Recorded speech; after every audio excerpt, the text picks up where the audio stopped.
রংধনুপুর রাজ্যে দুই পরী বাস করত। এক ছিল সোনার পরী, এক ছিল রূপোর পরী। তারা দেখতে ছিল খুবই সুন্দর। তারা দুজন একসাথে ঘুরে বেড়ালেও তাদের দুজনের ঝগড়া লেগেই থাকতো।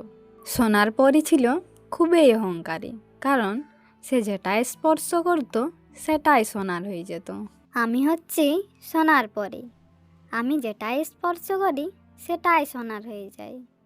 এই দেখো, পুরো মহলটা সোনার হয়ে গেল। আমি হচ্ছি সর্বশ্রেষ্ঠ পরী। এইভাবেই সোনার পরী গর্বের সাথে পুরো মহলে ঘুরে বেড়াতো। অন্যদিকে রূপোর পরী ছিল খুবই নরম মনের। সে কারো দুঃখ কষ্ট দেখলে থাকতে পারত না। সে সব সময় গরিব দুঃখীদের সাহায্য করেই ঘুরে বেড়াতো। এই ঘরের ভেতর থেকে কার কান্নার আওয়াজ ভেসে আসছে? গিয়ে দেখি তো ব্যাপারটা কি। এই কথা বলে রূপোর পরী ঘরের ভেতরে চলে যায়। আরে, বাচ্চাটা তো কাঁদছে কেন?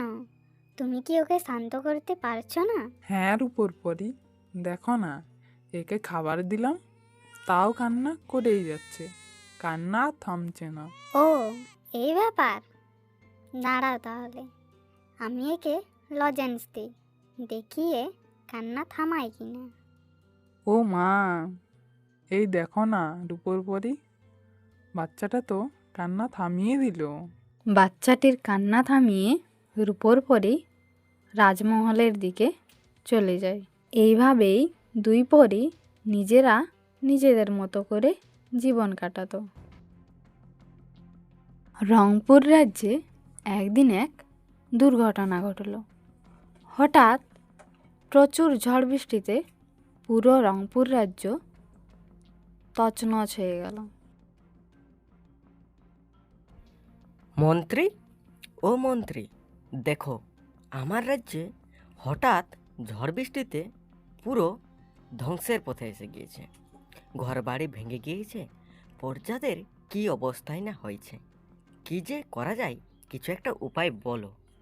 হ্যাঁ মহারাজ, গোটা রাজ্যের যা দুর্দশা হয়েছে, হয়তো প্রজারা কেউ ভালো নেই। তাড়াতাড়ি কিছু একটা ব্যবস্থা করতে হবে। মন্ত্রী, আমি ভাবছি যে পরিতের দিয়ে এই পুরো সংকটকে আমরা রক্ষা করব, যদি তারা কোনো উপায় করে তো। হ্যাঁ মহারাজ, আপনি ঠিক কথাই বলেছেন। পরিদেরকেই আমরা ডাকবো, চলো। মন্ত্রী, তুমি কি পরিদেরকে ডাকোনি? ওরা এখনো রাজমহলে আসছে না কেন? ডেকেছি মহারাজ, ডেকেছি। আমি পরিদেরকে ডেকেছি, আর কিছুক্ষণের মধ্যেই চলে আসবে। আপনি এত উতলা হবেন না। মহারাজ, মহারাজ, আপনি আমাদেরকে ডেকেছেন? হ্যাঁ, ডেকেছি। তোমরা তো হয়তো এতক্ষণে জেনে গিয়েছো যে আমাদের রাজ্যে প্রবল ঝড় বৃষ্টি হয়ে সব কিছু ধ্বংস করে দিয়েছে। তোমরা যদি এগুলো ঠিক করে দিতে পারো, তাই তোমাদেরকে ডেকেছি। হ্যাঁ মহারাজ, আমরা খবর পেয়েছি আমাদের রাজ্যে প্রচুর ঝড় বৃষ্টিতে ঘরগুলো সব তছনছ হয়ে গিয়েছে। আমরা এই সমস্যা সমাধানের যথাযথ চেষ্টা করব। ঠিক আছে সোনার পরি, রূপোর পরি, তোমরা তাহলে তাড়াতাড়ি রাজ্যের দিকে যাও, আর এই সংকট থেকে আমাকে ও আমার রাজ্যবাসীকে সুরক্ষিত করো। রূপোর পরী, রূপোর পরী, তুই তো জানিস আমার ক্ষমতা সব থেকে বেশি, তাই এই সমস্যা সমাধানের জন্য তোকে আর যেতে হবে না, আমিই যাচ্ছি। কিন্তু সোনার পরি, এখানে তো ক্ষমতা দিয়ে কিছু কাজ হবে না, এখানে তো বুদ্ধি দিয়ে কাজ করতে হবে।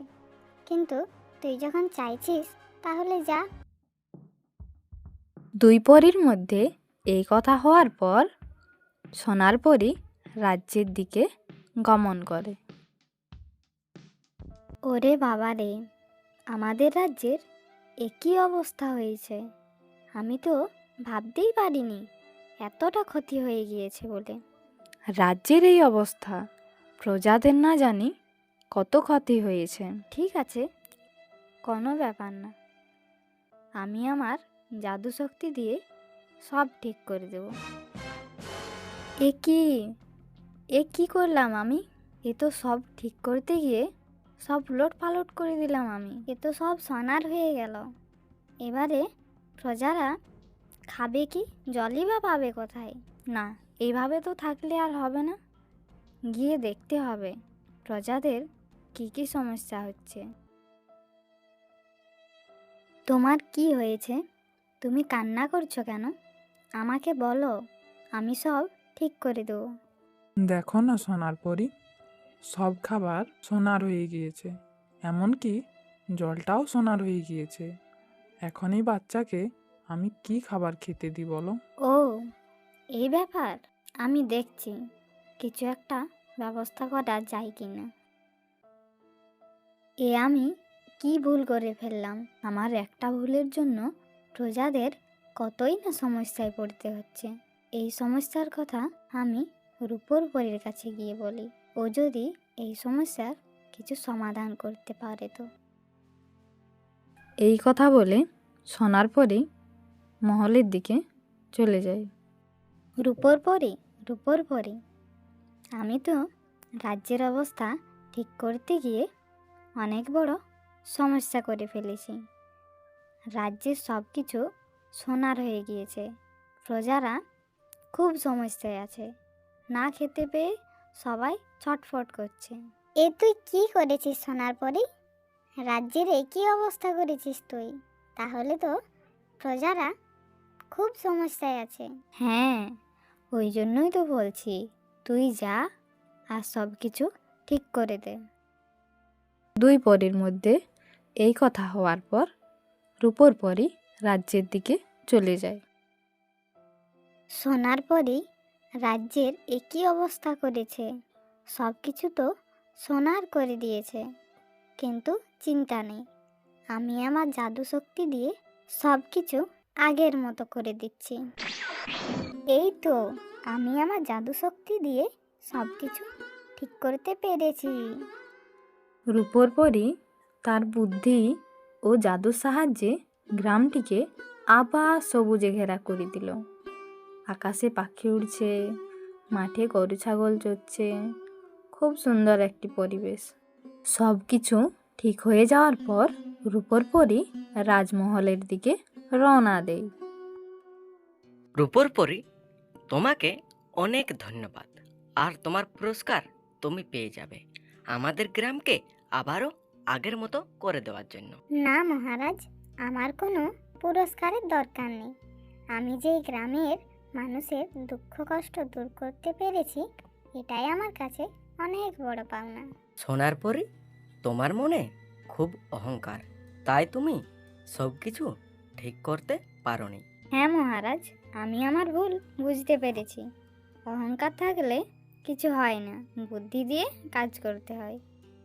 এরপর থেকে সোনার পরীর মনে আর কোনো অহংকার থাকলো না, আর রংধনুপুর রাজ্যের বাসিন্দারা আগের মতো দিন কাটাতে লাগলো।